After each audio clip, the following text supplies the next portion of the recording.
Hi, John. Hi, Barbara.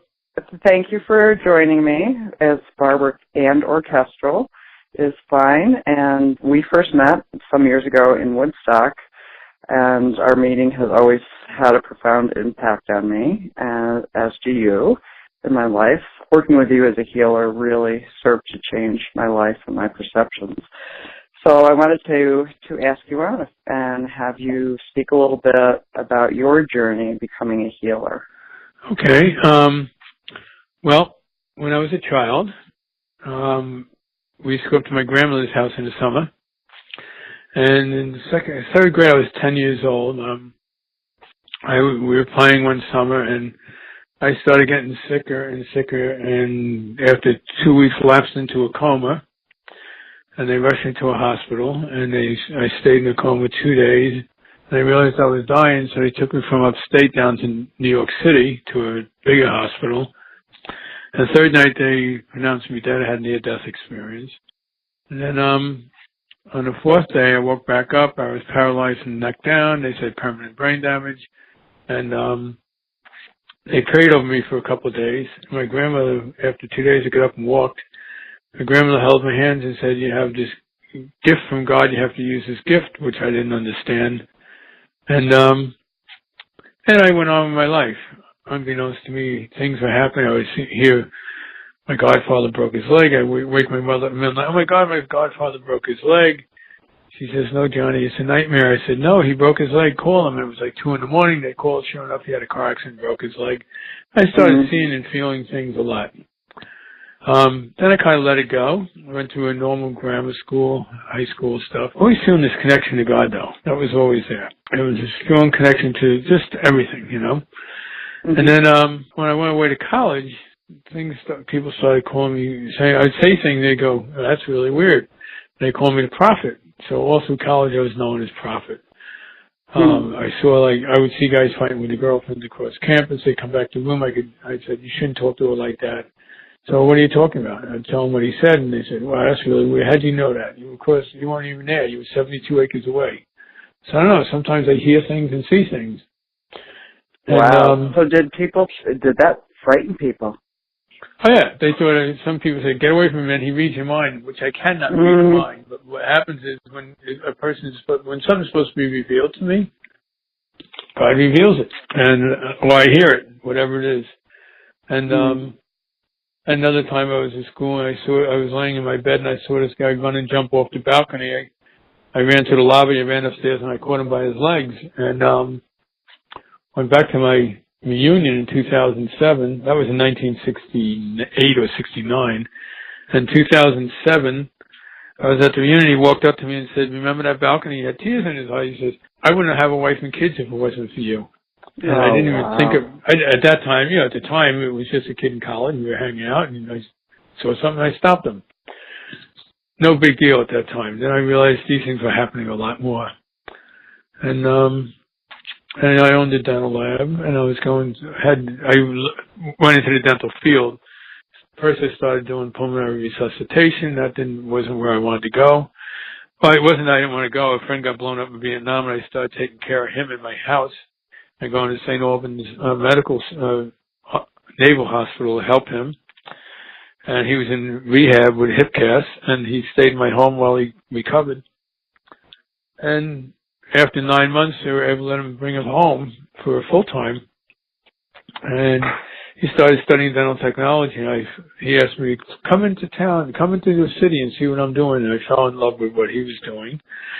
And I became a dental technician. I did that for 28 years. And wow. And I owned my own dental lab. I was president of the corporation. We had 120 dentists, 10 technicians. It was a pretty good business. I can't complain.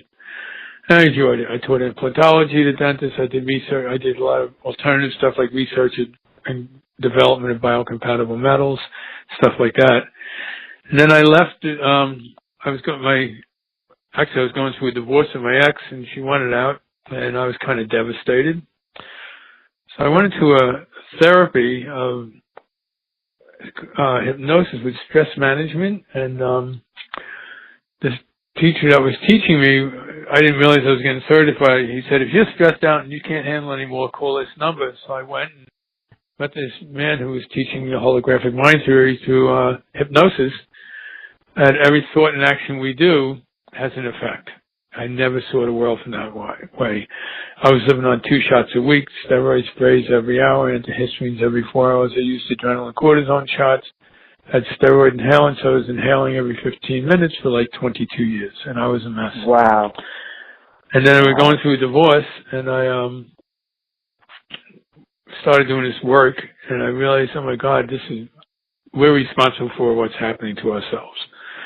And after about, I heard about a doctor who was teaching the holographic mind theory through spiritual medicine. And that sounded really interesting to me, especially since as a kid, I thought about becoming a priest. I used to go and retreats to the seminary and spend a lot of time there. So I went to talk to him, and he was a medical psychiatrist who was teaching the holographic mind theory.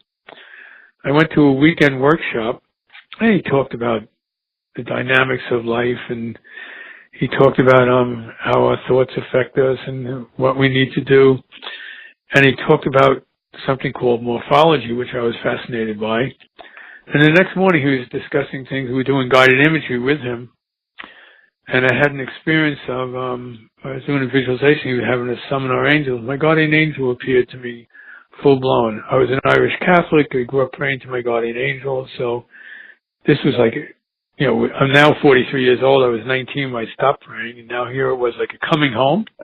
And when the guardian angel appeared, I took this deep breath, which I hadn't been able to take in 22 years. I was suffering with asthma and all kinds of allergy stuff. And I took this deep breath, and I was like, oh, my God. And he said, what just happened? I said, well, my guardian angel appeared. He asked me a few questions. He said, why have you ignored your angel all these years? And I was shocked. And I started to weep. And when he questioned it, I started weeping, and as I'm crying, because it's like I felt this love that I had forgotten about.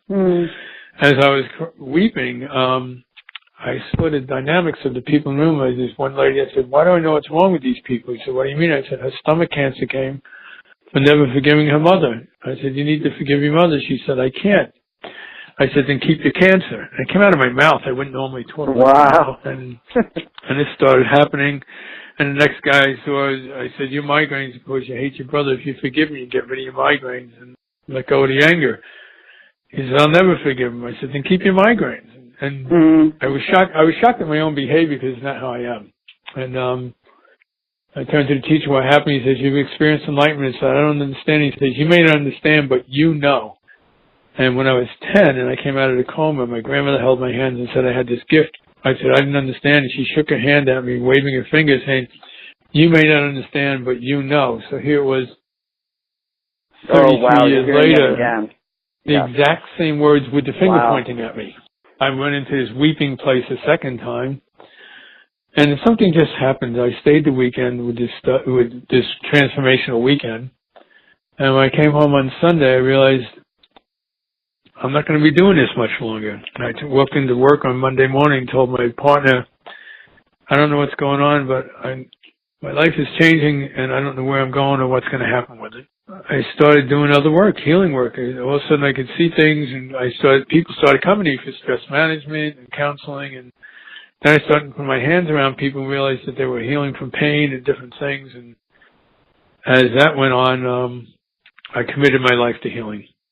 And then my teacher, Jerry Epstein, was the one who taught me, who told me I had, you need to do your work. And he said, you need to come to class. And I started coming to these classes of him where he taught guided imagery, waking dream therapy, morphology, this wonderful book, Meditations on the Tarot, which was Christian Hermeticism, and a few different courses and guided. I was in classes for clinical supervision. And as this was going on, after 2 or 3 years, I decided I really wanted to meet his teacher. So I met Colette Abu-Muscat in Jerusalem. I went to Jerusalem to meet her, and she changed my life. I was supposed to spend 20 minutes with her. I ended up getting 11 days. Wow. And at the end of 11 days, well, someone was crippled. I said, may I help her? I prayed over her. She got up and walked. But in the meantime, this period of time, those 3 years, I was working on cancer patients, coma patients, children with problems, pain, a lot of people with different back pains and shoulder pains and just different diseases. And my biggest transformational moment was someone asked me to come to a hospital and their friend was dying of pancreatic liver cancer and she was yellow. And I went in and prayed with her for about 4 hours. And after 4 hours, the skin color started changing. I was working with my hands around her. And all of a sudden she's sitting up and saying, what did you do to me? And she was coming out. She was on morphine. She was coming out of it. 3 days later, she was supposed to die that weekend. 3 days later, she left the hospital and lived 5.5 more years. I wanted to ask you, in terms of that, it's like a 20-something year period where you weren't exercising an ability you had. As you look back at, from present day, and you look back on the things that you were suffering from, you mentioned allergies and the like, difficulties breathing. With the knowledge that you have now, as you look back, can you see in your own life why you would have had those things, and where did that gift that you had go inside of you? Well, it's kind of, I stuffed it, you put things away. I met my ex and we were very much into the intellectual world and we did all this stuff in that way, protesting the war, starving, not eating for 22 days in protest, things like that. Right. And basically we wanted to leave Long Island, so I became, decided to find a career and the dental work was, a good business. But it was all about it was all about the corporate world. Right.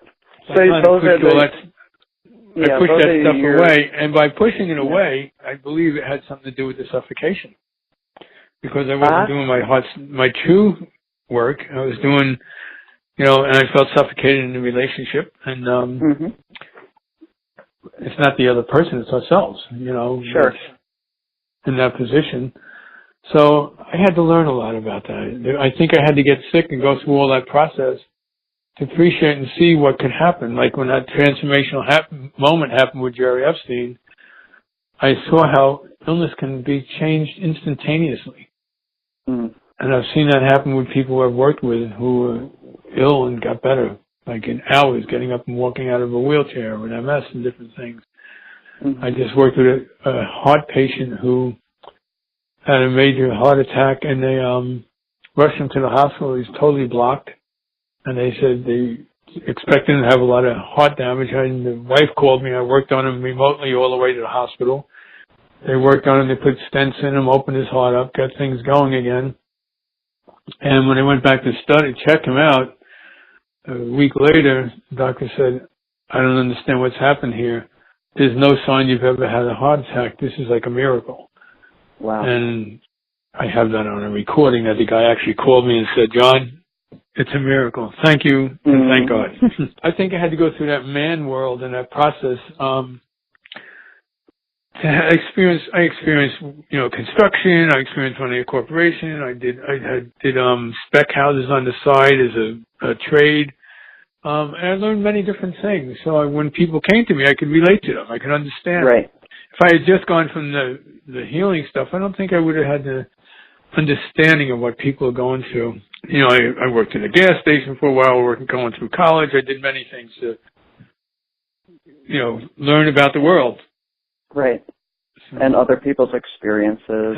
And colleges and different things. It's interesting to hear that part of your story, because I think when I met you some years ago, I call it kind of living life in the matrix, so to speak. You're focusing on outside, and all the things that you've been told will bring you happiness and lead to success. And so I think that happens with a lot of us. We had this wisdom and knowledge of some sort in our childhood, and then we forget about it. And it takes getting bitch slapped by God, I like to say, which means that we ourselves have kind of orchestrated this beautiful workshop and incidents whereupon we have to let go of certain things to follow other things. And it's kind of an uphill swimming upstream, I'm sure you've had a lot of that, like, what are you doing? You can't do that, blah, blah, blah, blah. So it's nice to hear that part of your story. Yes, my teacher called it the dichotomy of forget, sleep, and die, or remember, awake, and resurrect. We go to sleep. Mm-hmm. I mean, we do what we think we have to do instead of what we love, instead of what we think we're supposed to do or have to do. And then we wake up and find out what our heart's desire is. Hopefully, we all wake up and find our heart's desire and do that. That's freedom. And it seems to happen with traumatic events that are one of the things that wakes people up, right? Or illness that cannot be discerned, as to what the cause is. Yeah, I find many cases when the near-death experiences, those people always have something given to them when they're on the other side, so to speak.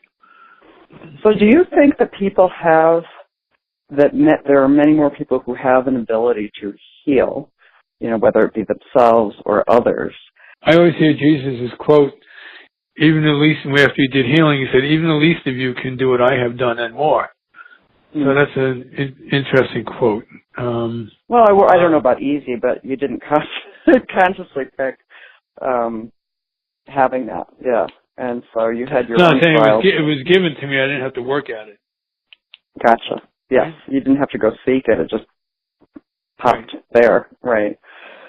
So it's almost like you were being told from the other side, no, it's not the time when you were young, Like now there's a destiny for you to live and go back in there and do it. Yeah. Go through life, go through the struggles, go through the corporate world, go experience all that stuff. Mm-hmm. So. And then come back home. And then wake up. Yes. And then wake up, right. One of the things that you mentioned that you use in your work is something called morphology. Yes. Can you speak to that a little bit more? Sure. Morphology is a wonderful science of face reading. It's an ancient spiritual science. It goes back 4,000 or 5,000 years to Egypt and the Egyptian Sphinx. Also, Ezekiel in the Old Testament had a vision of the cherubim coming from the heavens, and they had the faces of the human, the lion, the ox, and the eagle, which represents the four temperaments in the Caucasian world. And then if you go to the New Testament, you have Matthew, Mark, Luke, and John, which is the lion, the ox, the human, and the eagle. So all the different traditions knew about these faces. And its faces represent the four faces in the Caucasian world, the faces of man, and the temperaments, and the possibilities. With these learning about morphology, you see the possibilities of your own life and what you can do. It's empowering you. You're freed from self-judgment and judgment of others. You understand why people act and behave the way they do without judgment. Because you're seeing the face of God in everybody. And it's used as a diagnostic tool in the medical world. In France, it tells us about tendency towards certain illnesses, tendency towards certain behaviors, tendencies towards certain careers, certain lives, personalities, relationships. It gives us a lot of information. But as a diagnostic tool, it tells us about, like it talks about in the Old Testament, the Genesis, the four rivers, the flow of the four rivers represents the four temperaments. And like in the bilious is one type which has to do with the digestive system. The sanguine is another type, which is the lion type, and they have to do with the respiratory circulatory system. They have tendencies towards those illnesses. The nervouses have tendencies towards neurological, like adrenal stuff, problems along those lines. Just different, it's like a diagnostic tool. It tells us what to look for and what's possible with each person that's coming to us. And it tells us also about the type of food, tendencies towards certain diseases, illnesses, careers, vacations. Right. Where you want to live in the world. Where you'd like to live in the world, what works for you, environment, sanguine types like warm weather. And to be on top of a mountain, I remember. Yes. Hence I'm sitting in warm weather on top space, of a mountain. sun. They love skiing. They can be they could be skiing because they're on top of the mountain and they experience that They love that excitement, that charge, right? Mm-hmm. Lymphatics do well in the southwest because it's dry, and lymphatics are heavy-set people, and they in the humidity areas they absorb water, and they get thick and heavy, and they feel very burdened down, and they actually can get edema and stuff along those lines.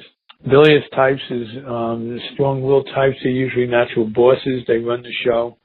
They do well in the colder weather because the fire element is fire.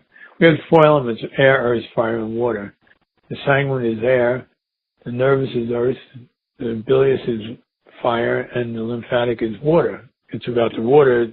They absorb too much water. The bilious is digestive systems, hot-tempered, control freaks, natural bosses, very creative. There's many different dynamics about it.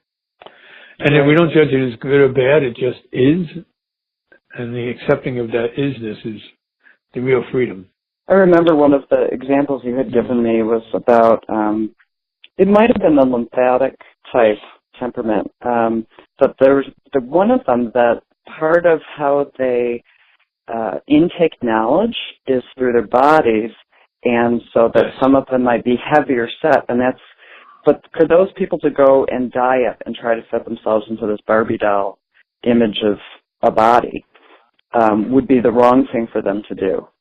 Yes, they become childish, and it's not healthy for them, actually. They need to be 20 to 30 pounds overweight because it keeps them balanced, and they're corporal types, so they need the mass to help them move and muscle. And the more mass they have, the more they can retain. If you notice, if you ever take courses, the heavier set people very often aren't writing anything down. They're just absorbing it. They're taking it in. And they store it in their cells. They're great historians, organizers, and researchers. They're the teachers, right? They're the moral police. Moral police. Mm-hmm. Yes, and teachers, yes. The judges, reverends, things like that. Mm-hmm. So someone in that situation, if they were to diet, it's almost by way of looking outside how I'm supposed to be, they're almost betraying themselves. Unless and until they know that about Unfortunately, in this country, we have the model, and they want everyone to look like the model. And in morphology, you see the face of God in everyone. You see the beauty of all the different body types, so there's no judgment. And you're accepting where they are and how they are, and you teach them to accept themselves as the type they are. And that's how they came into this world, and what do they want to do with it. And it's a real great freedom with that.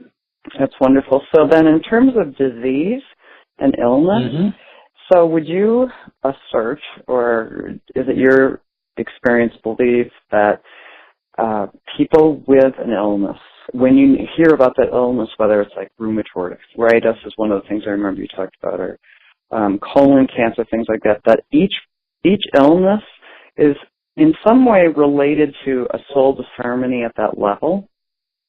Right. There's an emotional component to each one. Okay. So that's how you explain it, that there's a component that's emotional, and that needs to be addressed in addition to, more mainstream interventions? Right. Well, mainstream intervention is fine, but if we don't correct the root cause, which is there's an emotional component going on, we're going to keep coming back with the same illness over and over. Right, or it'll come out in some different way. Some other way. Yeah. Right. In medical, they call it remission. We want to be healed. We want to do healing, whereas in a case of cancer or something, we see what the root cause of it is and how it's done. I mean, I've had many cases where the people have failed, the intervention has failed with chemo and radiation stuff, and they've opted to do this work instead. And once they got the dynamics and we did the work, they actually got better. It's a discipline. They're not going to sit around. They have to work at it. And one of the things I wanted to ask you about that I remembered as well from years ago is that each of these types has their own something called conversion path. I wondered if you could talk about that. Say that again? Do you remember that? Yeah, they have their own conversion path. I don't know if that's my words, but for example, like someone who has a bilious temperament, their kind of conversion path, or maybe they're just path, we could call it, is that they need to convert their strength into knowledge. Oh, yeah. Well, the ability to either the will to power or the will to love. They can use control or education. It depends on what they want to do. Like there are 80% of the corporations in America are run by bilious types, and they're natural bosses. They can either be bosses who are sensitive and conscious of everybody, or bosses who are control freaks and not conscious of anyone. They become like dictators. Each type has their tendencies. The sanguine types, the lions, they like to, they're the most optimistic of all types, but they're quick to anger. They like to conquer, and they can change their mind in a second. And that's their tendencies. Optimists. They're always looking at, tomorrow's a better day. The sun comes out, we're all upset about something, the sun comes out and their life changes in a second. The most optimistic of the four types. And that they like to change to moral action, or that's part of the path as to... Right. Well, we have the sanguine meaning the small s or the capital S. When we evolve, we become the capital S. Or in the bilious, the small b and the capital B, changing from my will to thy will. So it's what's informing, what's your motivation for, so I love that, because then you don't judge a bilious or a sanguine or anything. It's like everybody comes in with a certain characteristic, and it's up to you when you get here. Yeah, which self is going to feed that temperament. And so that's... do you choose the will to power or the will to love? And like I said, thy will or my will, we want to surrender and allow it to happen. The electrical force, we make it happen. The spiritual force, we allow it to happen. So we find that in the allowing it to happen, it works usually, in the long run, it comes out to be much better. Beautiful. So, and it really is such an ultimate self-responsibility.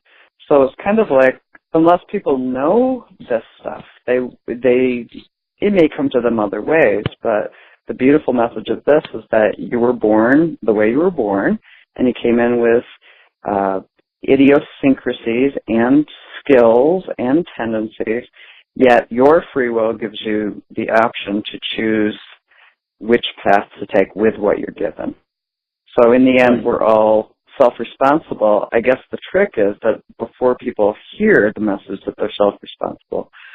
So that's part of the beauty of this interview and all the work that you do to get this wisdom in the minds and hearts of people, is to be able to embrace that people do have this ability within themselves, and a choice whether to follow that lead or to ignore, or but at the very least take responsibility for what you put in your mouth based on what you know of yourself. Right.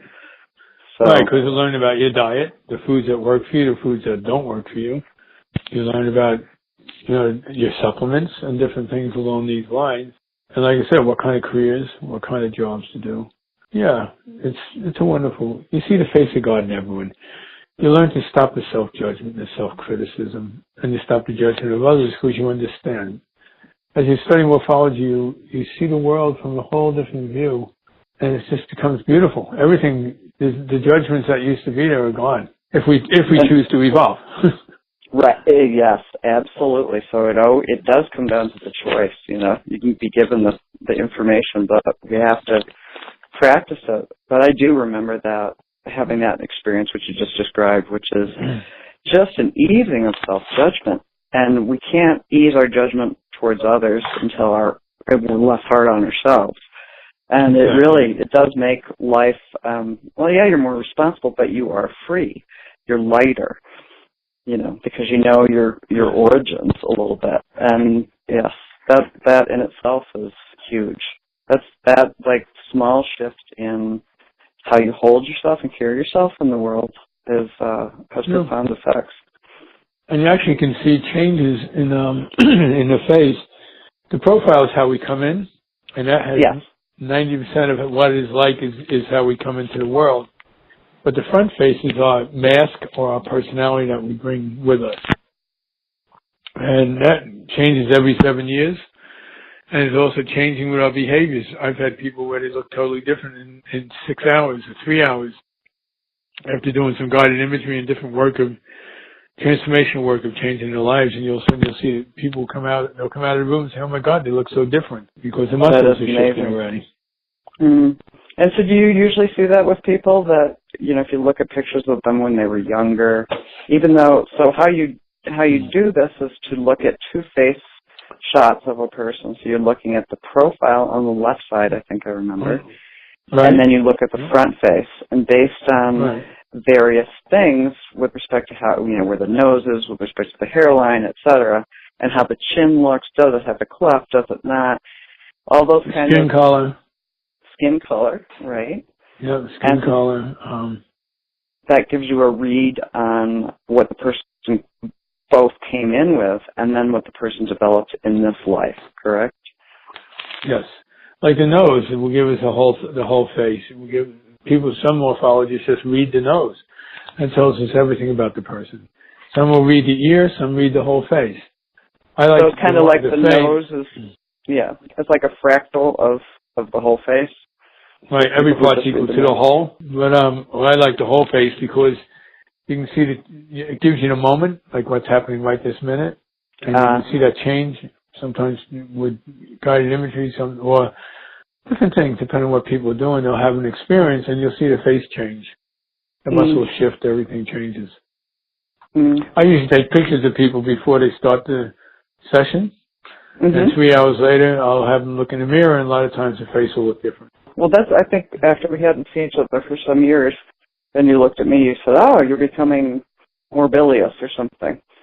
And so it's hard for us to see in our own faces, but other people, especially when you haven't seen a person, I think you said something like, I'm moving towards Sun or moving towards Saturn. I can't remember which, but I just was impressed by that you could actually gauge the change. Yes. So, and I remember you saying something about morphology being beyond astrology. Astrology doesn't give us the moment, but it's an accurate.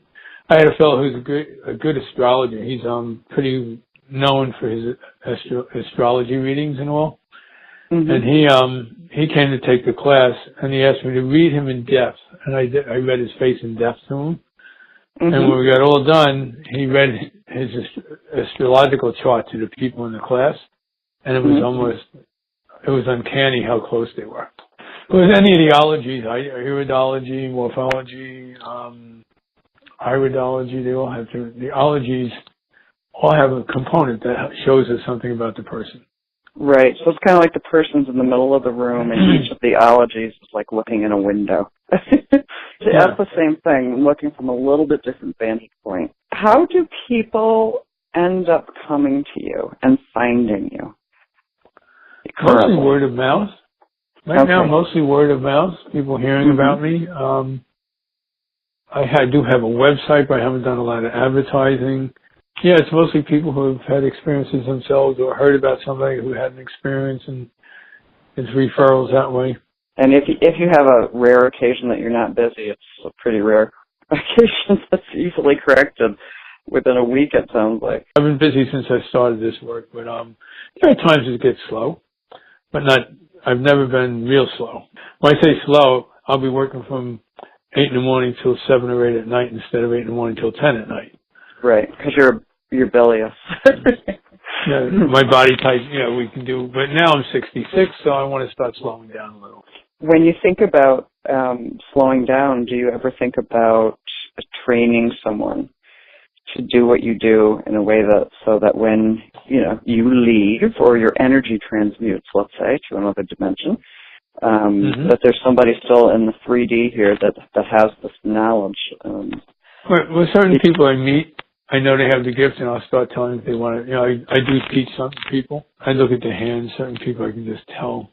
So I try to get them to learn things. And I have many people doing stuff that weren't doing things before, healing-wise. Beautiful. And it's so cool that you can look at the hands and see the message that they're holders of something. Yeah. So if somebody who hasn't heard of you word of mouth, but just hears of you, I guess this is word of mouth, but so people would just go to your website, which is John Carroll with 2 L's, 2 R's, and 2 L's. John M, like Mary, Carroll, C-A-R-R-O-L-L. healer.com. In Woodstock, New York.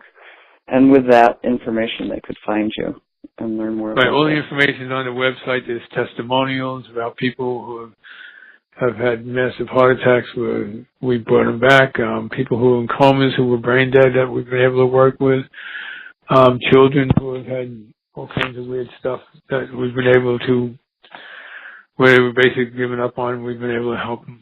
Babies in the womb, we've been able to work with. Wow. It's all grace of God. It's all the grace of God. I'm not the healer. I'm just the vessel. Mm-hmm. Who knows what they're here for? Yeah. That's beautiful. I made the choice. Yes. It's a responsibility too. I mean, it's a responsibility. Yes. I don't get a lot of free time. I'm on call a lot of times, but it's a devotion, so I love what I do. As a child, I used to say, watch movies of Jesus and say, Mom, can you imagine doing that? I can do that. And she'd say, you're not Jesus. My grandmother would hold my hand and say, he has the gift. Don't forget he has the gift. and they would get, I stopped saying it because they would get arguing about it. You can't call yourself God. But Jesus said we could all do it. Go to your room. Right. So, well, I'm really glad that you followed the call. Absolutely. And I anticipate that we'll have more conversations about this because there's so many places we could just take. Speaking of fractals, we could just take one piece of this. Morphology, that's what I remember after learning some of it from you. It's like, wow. You know, it seems in theory that it should be quote-unquote easy. It's not necessarily. It really needs to kind of come. You need to go with it. It needs to come with you. Oh, yeah. I know people who have studied morphology for their lifetime, and you always can learn something more. Every person has their individual thumbprint, so every person is unique and individual. And it's like, their name, they were picked to be this person, and this is who you came in as, and what do you want to do with it? Because each person is so unique in that way. Well, it's something that I wish we could teach everybody. I think it should be done, in school. Yeah. Maybe a college program where they understand why. I don't know if it would be done too young, but because it can be used, again, it's not used to judge, it's not used to criticize, it's simply used to observation, and observation of the self. And as it is the case with much esoteric wisdom, there will be people trying to hold it back due to that fear, right? If somebody doesn't work for it, or if they're not ready emotionally, spiritually, and want to take a shortcut, they could use these things, which, often happens. So, right, trying to control others, or. So at this time, we never use it like as a stage show thing. We don't use it in. It's a spiritual science, and it's ancient spiritual science, and it's wisdom, and it's supposed to be used properly. When used improperly. And it's interesting, when used improperly, the readers don't read as well. I was going to ask you that. I was going to ask if there was some kind of inherent, inbred thing within the science that if the motivation isn't pure, it won't work for you. Right, because it becomes very intuitive if you let go. Right. You start to glean into people's faces and see depth of things.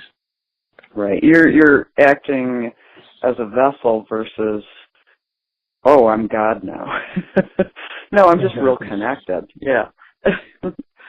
So, we're awake. Okay. It's being awake instead of asleep. Beautiful, John. Well, thank you so much for taking the time. You're welcome. Thank you. It's a pleasure. Always a pleasure.